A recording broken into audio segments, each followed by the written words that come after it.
Health card ও 5 বছরের প্রাথমিক শিক্ষা উন্নয়ন কর্মসূচি 1 জুলাই থেকে সংসদে প্রধানমন্ত্রী 5 লাখ সরকারি কর্মচারী নিয়োগের সিদ্ধান্ত। বৈশ্বিক অর্থনীতি, জলবায়ু অর্থায়ন নিয়ে IMF এর বৈঠক। বাংলাদেশের সামাজিকভাবে ক্ষতিগ্রস্ত মানুষের পুনর্বাসনে সরকারের উদ্যোগ তুলে ধরলেন অর্থমন্ত্রী। 2 মাসের জ্বালানির মজুদ আছে, মূল্যস্ফীতি বিবেচনায় বাড়ানো হচ্ছে না দাম। পাম্পগুলোতে এখনো দীর্ঘ অপেক্ষার পর মিলছে ফুয়েল।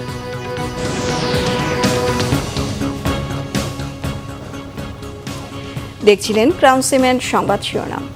এবার বিস্তারিত। 1 জুলাই থেকে 5 বছর মেয়াদী পঞ্চম প্রাথমিক শিক্ষা উন্নয়ন কর্মসূচি শুরু হবে, সংসদে জানিয়েছেন প্রধানমন্ত্রী তারেক রহমান। সকালে স্পিকার অবসরপ্রাপ্ত মেজর হাফিজউদ্দিন আহমেদের সভাপতিত্বে সংসদের অধিবেশন শুরু হলে প্রধানমন্ত্রীর জন্য নির্ধারিত প্রশ্নোত্তর পর্বে সংসদ নেতা কথা বলেন। বিদ্যালয়গুলোতে মোট শিক্ষকের সংখ্যা 3,76,489 জন।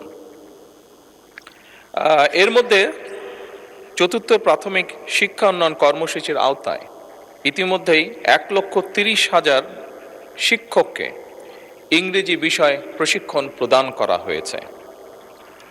মাননীয় সংসদ সদস্য, আপনি জেনে আনন্দিত হবেন যে আগামী 1 জুলাই 2026 হতে 5 বছর মেয়াদী পঞ্চম প্রাথমিক শিক্ষা উন্নয়ন কর্মসূচি সরকার শুরু করতে যাচ্ছে এবং এই কর্মসূচির মাধ্যমে অবশিষ্ট যে শিক্ষকবৃন্দ আছেন তাদেরকেও ইংরেজি বিষয়ে শিক্ষা প্রদানের পরিকল্পনা বর্তমান সরকারের রয়েছে। বাংলাদেশের সামাজিকভাবে ক্ষতিগ্রস্ত মানুষের পুনর্বাসনে ফ্যামিলি কার্ড এবং কৃষক কার্ড বিতরণের বিষয়টি বিশ্ব দরবারে তুলে ধরেছেন অর্থমন্ত্রী আমির খসরু মাহমুদ চৌধুরী। বৈশ্বিক অর্থনীতির স্থিতিশীলতা, জলবায়ু অর্থায়ন এবং ডিজিটাল অর্থনীতির প্রসার নিয়ে ইন্টারন্যাশনাল মনিটারি ফান্ড IMF এর স্প্রিং মিটিংয়ে দ্বিতীয় দিনের বৈঠকে একাধিক দেশের অর্থমন্ত্রীদের সাথে দ্বিপক্ষীয় বৈঠকে বিএনপি সরকারের কর্মকাণ্ড নিয়ে আলোচনা করেন তিনি। এদিন বিশ্ব ব্যাংকের প্রেসিডেন্ট অজয় বাঙ্গারের সঙ্গে বৈঠক করেন বাংলাদেশের অর্থমন্ত্রী। এরপর আমির খসরু মাহমুদ চৌধুরী অংশ নেন জলবায়ুতে ক্ষতিগ্রস্ত দেশগুলোর সংগঠন V20 বৈঠকে। সেখানে বাংলাদেশের মানুষের জলবায়ু পরিবর্তন মোকাবেলায় নানা ঝুঁকির কথা তুলে ধরেন। এবছর স্প্রিং মিটিংয়ে গুরুত্ব পাচ্ছে বৈশ্বিক অর্থনীতির স্থিতিশীলতা, জলবায়ু অর্থায়ন এবং ডিজিটাল অর্থনীতির প্রসার। নির্বাচনী ইশতেহার যেটা দেওয়া হয়েছে, যে ইশতেহারের উপর অনেক লম্বা সময় কিন্তু নির্বাচন আগে কাজ হয়ে গেছে, এই জন্য আমরা প্রথম দিন থেকে কিন্তু কাজটা শুরু করতে পেরেছি এবং ওই ইশতেহারের সাথে ওয়ার্ল্ড ব্যাংক শুধু না, অন্যান্য মাল্টিল্যাটারাল এজেন্সি যেগুলো আছে, অনেক বাইলেটারাল রিলেশন তারাও আছে, সবাই কিন্তু অ্যালাইন্ড এটার সাথে। এটা হচ্ছে সবচেয়ে ভালো খবর। জলবায়ু বিষয়ে যে বিষয়টা, এটা এমন জায়গায় গিয়ে দাঁড়িয়েছে, এটা আসলে এটার জন্য যে ফাইন্যান্সিং যে দরকার, ক্লাইমেট ফাইন্যান্সিং, সেটা তো সেইভাবে হচ্ছে না। সরকারের কাছে যথেষ্ট জ্বালানি তেল মজুদ আছে। প্যানিক বাইং কমানোর জন্য সরকার কাজ করছে বলে জানানো হয়েছে মন্ত্রণালয়ের পক্ষ থেকে। বিদ্যুৎ, জ্বালানি ও খনিজ সম্পদ মন্ত্রণালয়ে সংবাদ সম্মেলনে এসব কথা বলেন জ্বালানি মন্ত্রণালয়ের মুখপাত্র মনির চৌধুরী। তিনি বলেন, সরকার আশা করছে ধীরে ধীরে সমস্যা কাটিয়ে ওঠা সম্ভব হবে। শিল্প খাতে জ্বালানির প্রাপ্যতা নিশ্চিত করা হচ্ছে বলেও জানান তিনি। বলেন, জ্বালানি তেল আমদানির জন্য যেসব প্রতিষ্ঠানকে সরবরাহ অর্ডার করা হয়েছে তারা যথাসময়ে সরবরাহ করবে এমন আশ্বাস দিয়েছে। বর্তমানে ইস্টার্ন রিফাইনারির 2টি ইউনিট বন্ধ আছে, তবে তলানি মজুদ দিয়ে চালানোর চেষ্টা চলছে বলে মন্ত্রণালয়ের মুখপাত্র জানিয়েছেন। একজন ব্যক্তি সম্পর্কে আমি আপনাকে এখানে উত্তর দিতে চাচ্ছি না, সেটা কর্তৃপক্ষ কি সিদ্ধান্ত নিয়েছে আপনি অথরিটির কাছ থেকে জেনে নেবেন। আমি যেটা বলতে পারি আপনাকে যে SPM এর ব্যাপারে বর্তমান সরকার ক্ষমতা গ্রহণের পরদিন থেকেই কাজ শুরু করেছে এবং শীঘ্রই আপনারা এর একটা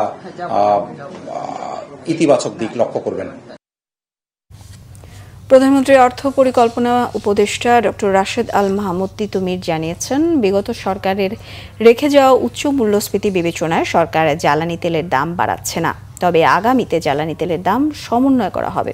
পরিকল্পনা মন্ত্রণালয়ে NSC-তে অ্যাডভাইজারি কমিটির প্রথম সভা শেষে সাংবাদিকদের এসব কথা জানান তিনি। প্রধানমন্ত্রীর অর্থ পরিকল্পনা উপদেষ্টা দাবি করেন, মধ্যপ্রাচ্যের যুদ্ধের নেতিবাচক প্রভাব সামাল দেবার চেষ্টা করে যাচ্ছে সরকার। পাম্পগুলোতে আগের মতোই জ্বালানি তেল সরবরাহ নিশ্চিত করা হচ্ছে। তিনি বলেন, বিএনপি সবসময় অর্থনীতির কঠিন পরিস্থিতির মধ্যে রাষ্ট্র ক্ষমতা এসেছে এবং প্রতিবারই সব চ্যালেঞ্জ উতরে গেছে। আওয়ামী লীগ উন্নয়নের মিথ্যা বয়ান তৈরি করলেও বিএনপি রেখে যাওয়া জিপিডি প্রবৃদ্ধিকে স্পর্শ করতে পারেনি বলে মন্তব্য করেন প্রধানমন্ত্রী অর্থ পরিকল্পনা উপদেষ্টা।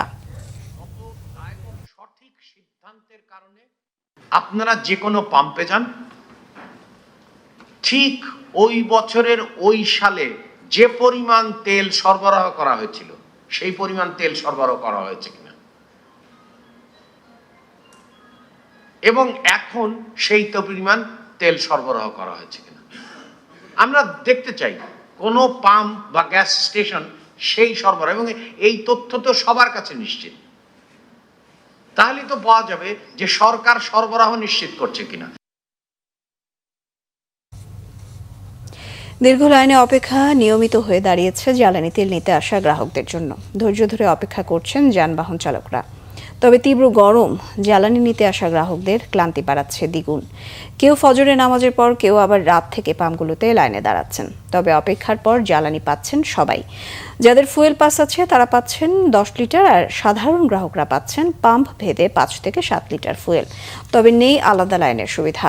পাম্পে পর্যাপ্ত লাইন জ্বালানি রয়েছে বলে জানান পাম্প সংশ্লিষ্টরা। ইরান যুক্তরাষ্ট্র যুদ্ধ শুরুর পর প্রায় 2 মাস ধরে জ্বালানি তেল সংগ্রহের এই দুর্ভোগ দেশের পেট্রোল পাম্প ও ফিলিং স্টেশনগুলোতে।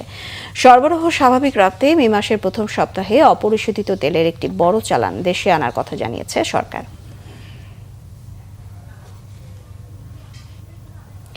আন্তর্জাতিক প্রসঙ্গ। ইরানের সাথে সম্ভাব্য দ্বিতীয় দফা সংলাপের বিষয়ে এবার ইঙ্গিত দিয়েছেন খোদ মার্কিন প্রেসিডেন্ট ডোনাল্ড ট্রাম্প। আর ইরানের প্রেসিডেন্ট মাসুদ পেজেশকিয়ান বলেছেন, সহিংসতা চায় না ইরান। সংকট সমাধানে আলোচনার জন্য মধ্যপ্রাচ্য সফরে যাচ্ছেন পাকিস্তানের প্রধানমন্ত্রী শাহবাজ শরীফ।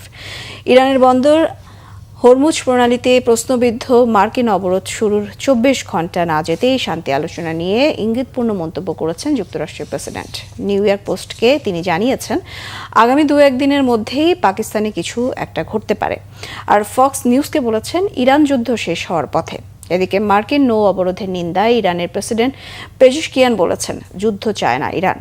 তেহরানে এক অনুষ্ঠান শেষে তিনি স্পষ্ট জানিয়ে দিয়েছেন, আন্তর্জাতিক আইন লঙ্ঘন করবে না তেহরান, তবে আক্রান্ত হলে শক্ত জবাব দেবে। পাকিস্তানের ইসলামাবাদে গত শনিবার অনুষ্ঠিত যুক্তরাষ্ট্র ইরান শান্তি আলোচনা ভেস্তে গেলে দ্বিতীয় দফা সংলাপ অনিশ্চিত হয়ে পড়ে।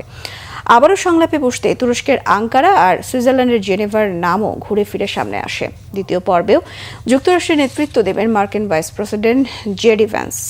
সাথে থাকতে পারেন মার্কিন বিশেষ দূত স্টিভ উইটকফ আর ট্রাম্পের জামাতা জ্যারেড কুশনার।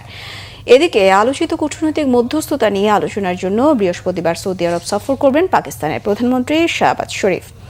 ইরান সংকটের শান্তিপূর্ণ সমাধানে তুরস্ক আর কাতারেও যাবেন তিনি। এই ছিল এখনকার মতো। পরের সংবাদ সন্ধ্যা 6টায়, 5টায় রয়েছে নিউজ টপ 10 দেখার আমন্ত্রণ রইল। সঙ্গে থাকায় ধন্যবাদ সবাইকে।